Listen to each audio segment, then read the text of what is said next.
I do not attack other religions. I use the formula of the Quran, ta'alaw ila kalimatin sawa'in bainana wa bainakum. Come to common terms as between us and you.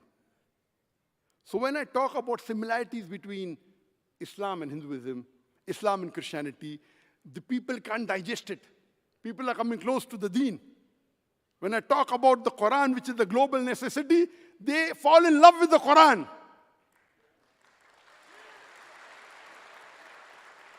Even today when I'm traveling, I've done hijrah from India to Malaysia 7 years back. When I meet non-Muslims outside, the Hindu, they say, we apologize on behalf of my government. Can we take a selfie with you?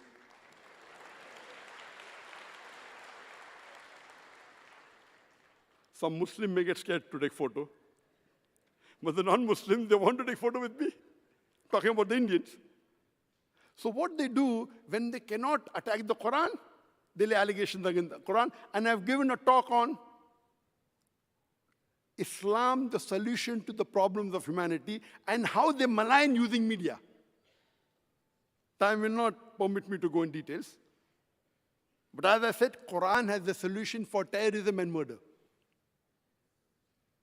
Quran has a solution to injustice and inequality.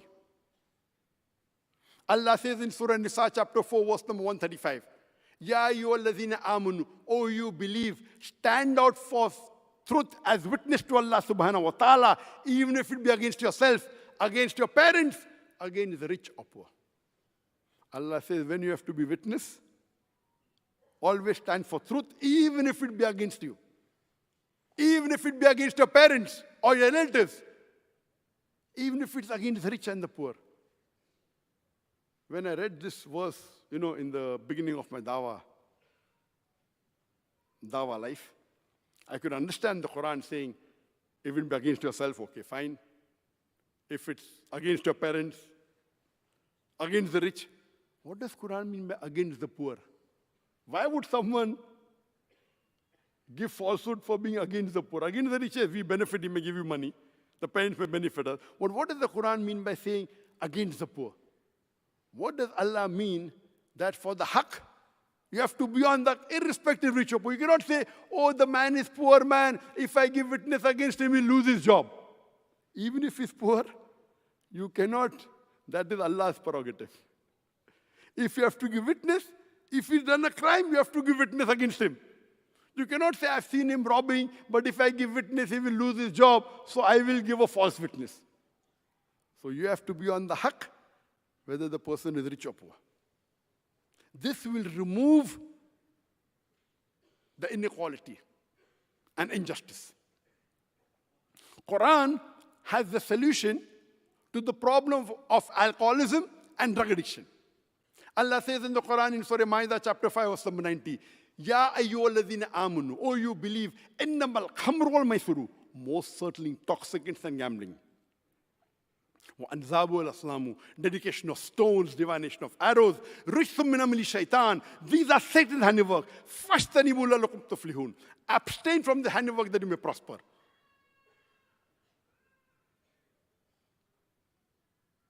My colleagues, they say alcoholism is a disease. I say, if it's a disease, it's the only disease that is sold in bottles. If it's a disease, it's the only disease which has no viral or germ cause.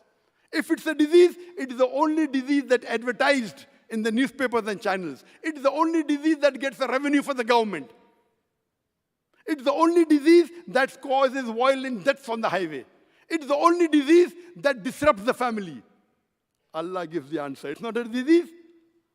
It's a Satan's handiwork. فَاجْتَنِبُوا لَعَلَّكُمْ تُفْلِحُونَ, abstain from the handiwork that may prosper. So Quran has the solution for the problem of alcoholism and drug addiction. Imagine our beloved Prophet Muhammad sallallahu alaihi wasallam, 1400 years ago, when he recited this verse and he said, alcoholism was prevalent there, very common. The Sahabas, they emptied the drums of alcohol on the streets of Medina, never to be filled again. Who can do that? America tried decades earlier to stop alcohol. They could not. The economy went down. It is our Creator who tells you how to solve your problems. Therefore, I say Quran is a global necessity. It is the only book which has the solution for the problem of alcoholism and drug addiction. Quran has the solution for prostitution, for fornication, for adultery. Allah says in the Quran in Surah Isra, chapter number 17, verse number 31, "Come not close to adultery, for it is an evil opening other roads to evil." Zina is an evil opening other roads to evil. Quran has a solution for the immodesty, for the nudity, for the pornography. Quran prescribes a system of hijab. Normally people talk for hijab for the female. Allah first talks for the hijab for the male in the Quran, then for the female. Allah says in Surah Nur, chapter number 24, verse number 30, "Say to the believing man that he should lower his gaze and guard his modesty." Whenever a man looks at a woman in any brazen thought, any unashamed thought comes in his mind, he should lower his gaze. Once there was a young Muslim who was staring at a girl for a long time. I said, "Brother, what are you doing? It's not allowed in Islam." He told me, "Our beloved Prophet said, the first glance is allowed, the second is prohibited. I have not completed half my glance." What did the Prophet mean when he said the first glance is forgiven, the second is prohibited? That means he meant if you by mistake look at a woman, lower your gaze, it's forgiven. That doesn't mean you can stare at a woman without blinking for 10 minutes and saying, "I have not completed my glance." The next verse speaks about the hijab for the woman. Allah says in Surah Nur, chapter number 24, verse number 31, "Say to the believing woman that she should lower her gaze and guard her modesty, and display not her beauty except what appears ordinary off, and draw her veil over the bosom, except in front of her father, her sons, her husband," and a big list of mahram is given. And the criteria for hijab is given more in detail in the other verses of Surah Azab, chapter 33, verse 59, and in the hadith of the Prophet. There are basically 6 criteria for hijab. The first is that the complete body, it should be covered, the extent. For the man, it's from the navel to the knee. For the woman, the complete body should be covered except the hands, the face, and the hands up to the wrist. Some people say even the face should be covered. Second is the clothes should not be so tight-fitting, it reveals the figure. Third, it should not be translucent or transparent so that you can see through. Fourth, it should not be glamorous so that it attracts the opposite sex. Fifth, it should not resemble that of the opposite sex. And sixth, it should not resemble that of the unbeliever. These are basically 6 criteria for hijab. And I always give the example that if there are 2 twin sisters who are very beautiful, equally beautiful, if they're walking down the streets of Muscat, one is wearing the Islamic hijab, complete body covered, except the face and hands up to wrist, and the other twin sister, she's wearing the Western clothes, maybe low neck, skirt. And if round the corner there is a hooligan who's waiting for a catch, who's waiting to tease a girl. I know in Oman it's very rare. It's more common in the Western world, because the law is strict. But if a person is waiting to tease a girl, waiting for a catch, which girl will he tease? Will he tease the girl wearing the Islamic hijab, or will he tease the girl wearing the Western clothes? Who will he tease? Which one? Western clothes. You don't have to be a scholar for that. It's a simple question. You don't receive an award. You invite and you get it. Once in Dubai, when I was giving a talk in Dubai, maybe a few years back, an audience of about 30,000 people, one non-Muslim girl, during question and answer time, she came and said, "Dr. Zakir, I've heard your talk. And you said, giving the example of twin sisters, who will you tease? According to me, the person wearing the Islamic hijab will be teased. You know why? Because the person would like to know what is behind the clothes." And my daughter in the audience said, "Now Abba is trapped." My daughter said, because we don't expect this. We know it's an illogical answer, but a da'i should be trained. A da'i should be trained in how to reply illogical questions. So I got up and I said that sister has asked a question. I don't agree with her answer. I don't agree with her reply. She said that the girl in the hijab would be teased because they would like to know what is behind the clothes. I don't agree with her, but if she really agrees with the answer, then why is she wearing clothes? She should remove the clothes. And she was embarrassed. The battle was won. I told her, if you believe,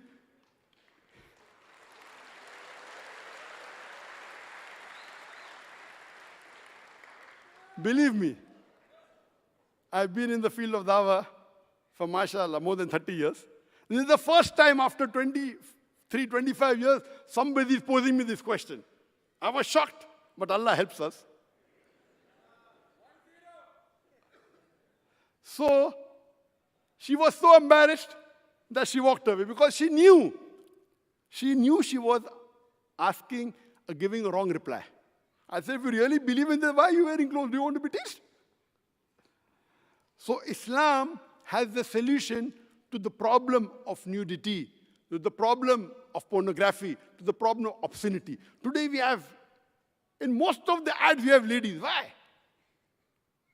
For motorcycle, you have a lady. For car, you have a lady. How many ladies have motorcycle? Percentage very small.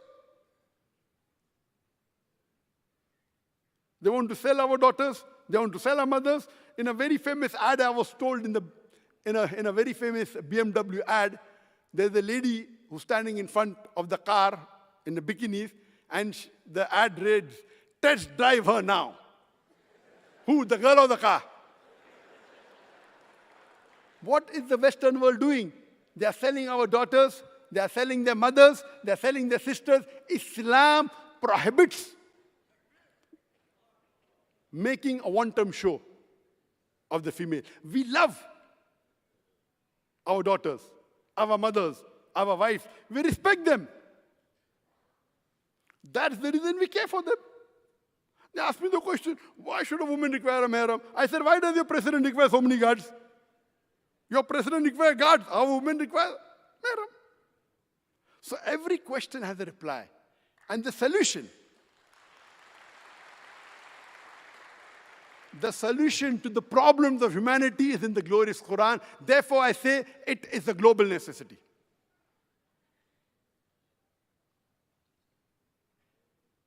Quran has the solution to the economic problem. Today, the major economic problem is because of riba, controlled by a handful of people in the world. The full economy of the world is controlled by a handful of people.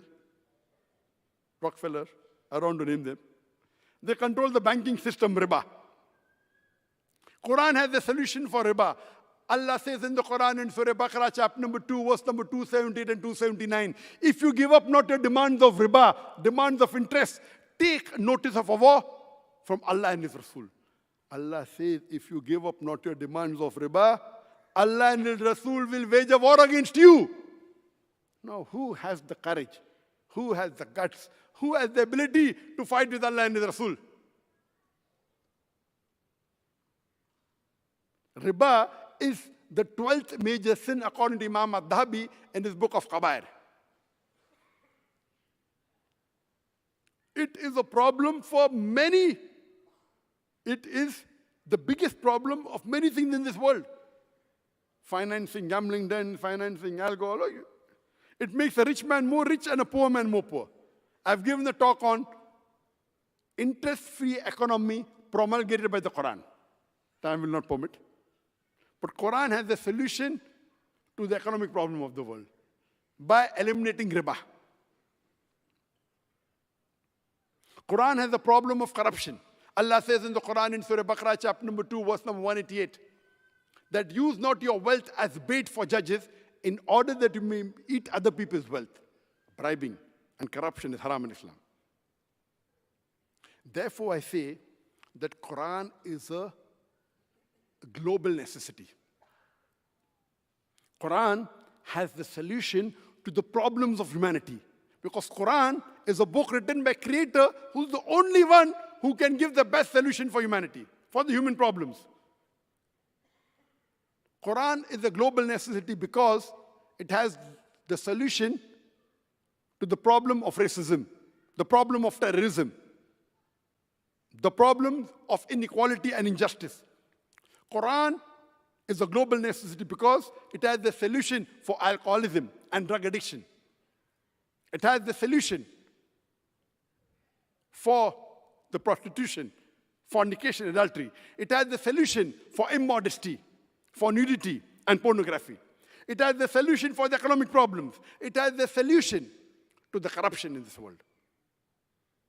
And if you analyze, time will not permit me to go into details. If you analyze, Quran has the solution to all your problems, whether it be at your individual level, whether it be at your family level, whether it be at the level of society, whether it be the level of your nation, whether it be a global level. Quran has the solution to all your problems, whether it be social problem, whether it be economical problem, whether it be political problem, whether it be environmental problem, whether it be psychological problem. Quran has the solution to the problems of humanity.